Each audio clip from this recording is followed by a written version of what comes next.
after decades of optimism in Europe, citizens are more and more critical of Europe and the European project. What do you see when you look at Europe today? There's two ways of looking at it. One is to say we've weathered the crisis, we've come out the other end, we're in the 7th year of economic expansion, unemployment's at a 20-year low.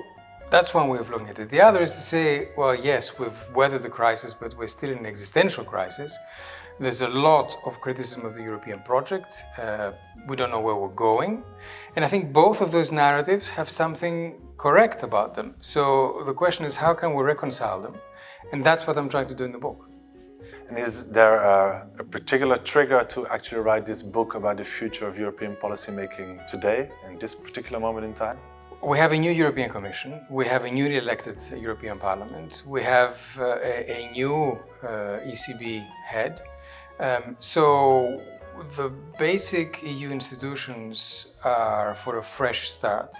We've learned a lot from the crisis, but we've left the job only half done.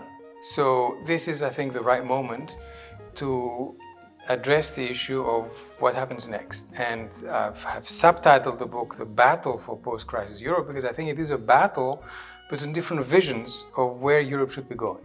And that's why I think the timing is very appropriate. And talking about titles, the main title is Whatever It Takes. What does it take in your view?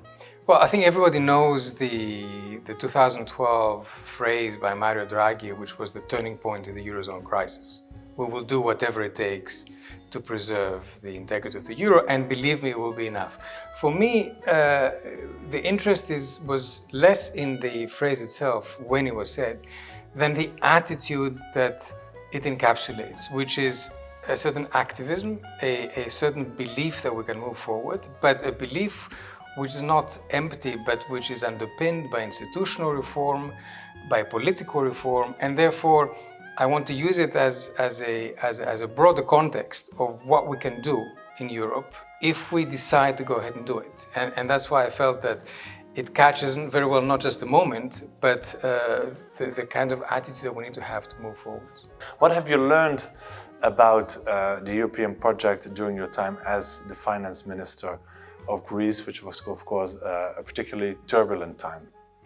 Well, first of all, that things tend to catch up with you, and delay in reforming and in adapting to a new environment has costs.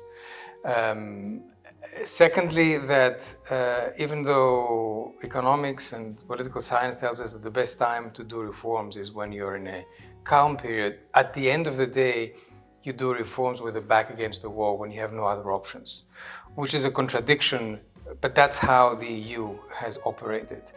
And the third is that despite the fact that we've been late in reacting to things and we've been reactive rather than proactive, at the end the political will was there to not only save the euro, but correct institutional infrastructure. And these are the main lessons that I take, which is that the project has such importance that we're willing, despite the political calculus and the national interest, to do whatever it takes to get it going, except that we tend to do it too late at a too high political and economic and social cost. So, looking towards the future and what needs to be done, what kind of skills do the leaders of tomorrow need to address these challenges, which of course is at the heart of what here at the School of Transnational Governance we try to do, train the leaders of tomorrow. What skills do they need? I think the biggest challenge is to reconcile the fact that Europe is increasingly operating in a very different world from what we were used to. And that the kind of internal problems that we tend to look at, the currency, for example, are not the real reasons of the trouble that we're in. The real reasons can be traced to the broader shifts that are happening, from globalization to AI, technology, and the way this impacts population. Therefore, I think when you look at the kind of skills, I think it's a combination of the practical skills of policy making, of course, but also the skills of empathy and being able to understand people who don't have an automatic belief and adherence to the European project are skeptical of it because we either haven't explained it well, haven't explained the benefits, or haven't found ways to minimize the costs, because there are winners and losers here. So I think that's what makes for a political leader, and that's why we should be training young fellows that come to the UI and that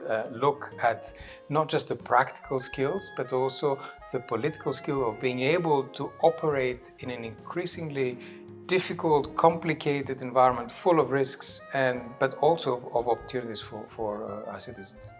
So if you would have to give young students who want to study policymaking, what would it be? What would you tell them? I would tell them to go back and look a little bit at the history of the EU, which has always been a project built on politics trumping economics usually, on compromises, but compromise is not a dirty word. It's a way of moving forward, but always with a broader goal in mind. And therefore, to study how we have managed to get here, when many people said we wouldn't get here, how we have transformed the continent from a war-torn area to an area of prosperity, but which is now today questioned. And therefore, learning the history and learning how we have evolved institutionally is the best way to now be able to tackle the challenges that are coming up. Thank you, George, for this conversation. Thank you very much.